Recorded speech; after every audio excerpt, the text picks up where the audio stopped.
welcome to the part two of super global arrays in PHP. In part one, we learned about super global array post. In this tutorial, we're going to learn about super global array get method. Well, it almost does the same thing. Just the difference is that post can grab more data than a get. Okay, so now I must start in order. Assalamu alaikum, it's your host Faisal Shah. अपने इस video tutorial के part 2 में हम लोग super global array get method के साथ में ये करने वाले हैं। पहले हमने पोस्ट में किया है, अब हम गेट में करेंगे। फ़र्क दोनों के बीच में सिर्फ ये होता है कि जो पोस्ट है वो ज़्यादा डाटा ग्रैब कर सकता है और गेट जो है वो मेरे ख्याल में 226 वर्ड एक फ़कत में से ले सकता है, लेकिन पोस्ट जो है वो अनलिमिटेड। तो अभी मैं आपके लिए दोबारा नहीं बनाऊंगा, जो मैंने पहले फॉर्म और PHP बनाया था उसी से हम कंटिन्यू करेंगे, लेकिन बस कुछ चेंजिंग।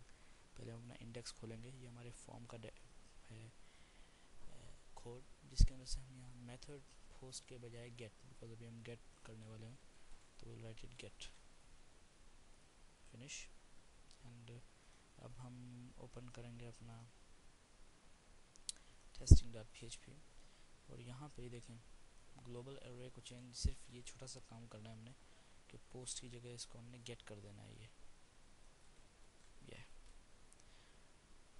अब अगर हम इसको सेव करके चलाएंगे तो ये वही काम करेगा। चलें टेस्ट करते हैं। रिफ्रेश फैसल,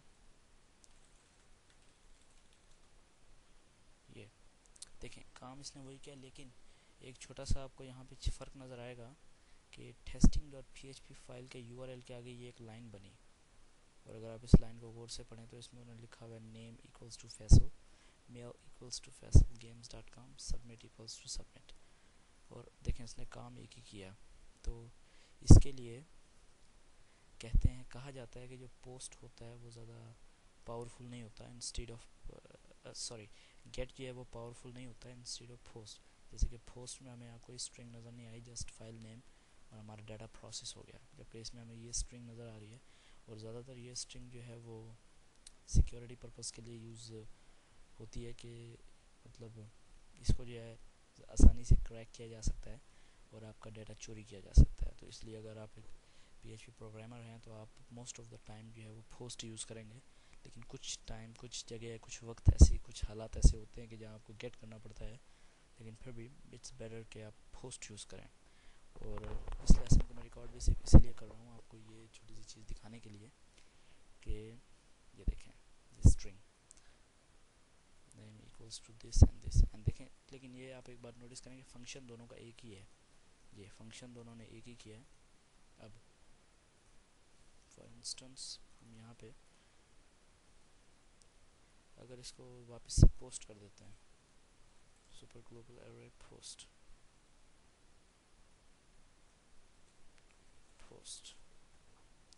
और वो अपना फॉर्म कोड में भी गेट की जगह पोस्ट लगा देते हैं यहाँ पे,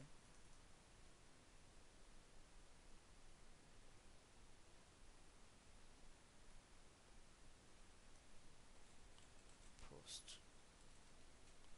और अब अगर हम अपना ब्राउज़र खोल के इसको रिफ्रेश करेंगे एक बार पेज को, फैसल games.com, ये देखें काम इसने वही किया, लेकिन यहाँ देखें कोई स्ट्रिंग के आगे आपको कुछ नज़र आ रहा है? नहीं, जस्ट testing.php, इसके आगे कुछ भी नहीं है। जबकि अगर ये मैं गेट करता तो उसमें डाटा था। तो और दूसरी इसकी ये होता है कि पोस्ट में आप ज़्यादा डाटा ले सकते हैं या दे सकते हैं इंस्टेड ऑफ गेट। तो यही आपको फ़र्क दिखाने के लिए किया था। और एक और चीज़ है सुपर ग्लोबल एरेज का, नाम होता है रिक्वेस्ट। तो मैं यहाँ पे अगर पोस्ट की जगह पे रिक्वेस्ट लिखूँगा,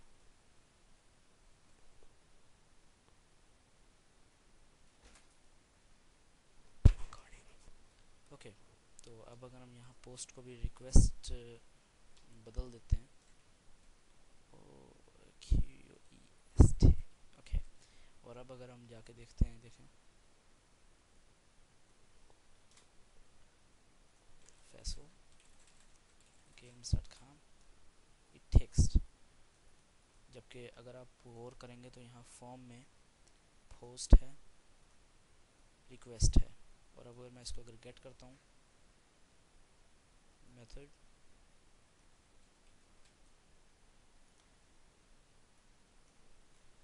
ट्राई करता हूँ, वो गेट में भी ले रहा है, पोस्ट में भी ले रहा है। तो इसका मतलब तो साफ से ये है कि रिक्वेस्ट जो है वो सिक्योरिटी पर्पस के लिए बहुत ही बकवास है। तो ये गेट और पोस्ट दोनों लेता है। तो इसके लिए आप रिक्वेस्ट को छोड़ दें, ये सिर्फ मैंने आपको दिखाने के लिए किया है। आप सिर्फ दो रखें जहन में, एक पोस्ट और एक गेट।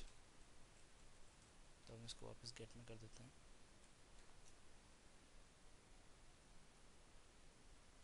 ओके, तो ये हमारा सुपर ग्लोबल एरेज का यहाँ पर जो लेसन है वो ख़त्म होता है। हो सकता है कि आपको समझ ना आया हो, क्योंकि मैंने भी जब इसको पहली बार देखा और सामने सुना था तो मुझे भी ये चीज़ बिल्कुल समझ में नहीं आई थी, लेकिन एक्चुअली में थोड़ा वक्त लगाना पड़ा था मुझे, और ट्यूटोरियल को 2-3 बार मैंने देखा था तो मुझे समझ आई थी। तो बस इस लेसन में आपको याद रखने की चीज़ ये है कि हमेशा एक सुपर ग्लोबल एरे $साइन से स्टार्ट होता है, अंडरस्कोर, सुपर ग्लोबल एरेज की टाइप पोस्ट या गेट। फॉर एग्जांपल अभी हम यहाँ पे पोस्ट करने वाले हैं, और ये एक, और उसके बाद में फिर डबल कोट 2 बार, और उन डबल कोट्स के बीच में उस वैल्यू, उस यानी कि टेक्स्ट फीड आपको कह सकते हैं कि टेक्स्ट फीड का नाम जो कि आप ग्रैब करना चाहते हैं, नेम, ये। तो अब ये एक सुपर ग्लोबल एरे तैयार है जो कि देखेगा कि फॉर्म पोस्ट कर रहा है और उसके नेम की वैल्यू क्या है वो ग्रैब करके पीएचपी की मेमोरी में सेव कर देगा। उसके बाद में आप कुछ भी कर सकते हैं, जैसे कि मैंने यहाँ पे इसको जो है या मतलब एको कर लिया, आप इसको स्टोर कर सकते हैं अपने डेटाबेस में, राइट कर सकते हैं अपनी फाइल्स में, राइट कर सकते हैं, उसके बाद ईमेल भी कर सकते हैं। तो जो है पॉसिबिलिटीज़ आर अनलिमिटेड। तो बस ये चीज़ आपके जहन में याद रखने की है। इस कोड को आपने अच्छी तरह से जहन में बसाना है, $_ पोस्ट और get this thing and double quote for string, और उसके अंदर में आपने अपनी टेक्स्ट फीड, फॉर एग्जांपल मैं यहाँ पे टेक्स्ट फीड लूँगा, लेकिन वो कुछ भी हो सकता है, HTML, सेलेक्टिंग बटन हो सकते हैं, सेलेक्टिंग बार और एनीथिंग। लेकिन आपने यहाँ पे नेम की जो वैल्यू है वो डालनी है यहाँ पे, कि नेम में आपने क्या वैल्यू दी है, और फिनिश। तो उम्मीद है कि ये लेसन अच्छा रहा और हेल्पफुल भी रहेगा। आप इस लेसन को 2-3 बार देखें, और इससे पहले कि आप मेरे आगे के लेसन देखें और आगे बढ़ें, मेरी आपसे गुजारिश है कि आप प्रैक्टिस करें, पहले HTML फॉर्म बनाएं और फिर PHP super global arrays use करके डाटा जो है वो एको करें, जैसे कि हमने यहाँ पर किया है। तो इंशाल्लाह ताला अगले ट्यूटोरियल में मुलाकात होती है। अल्लाह हाफिज़। Thanks for watching my tutorials and keep visiting phpurdu.co.nr and invite your family and friends to that as well. Bye bye.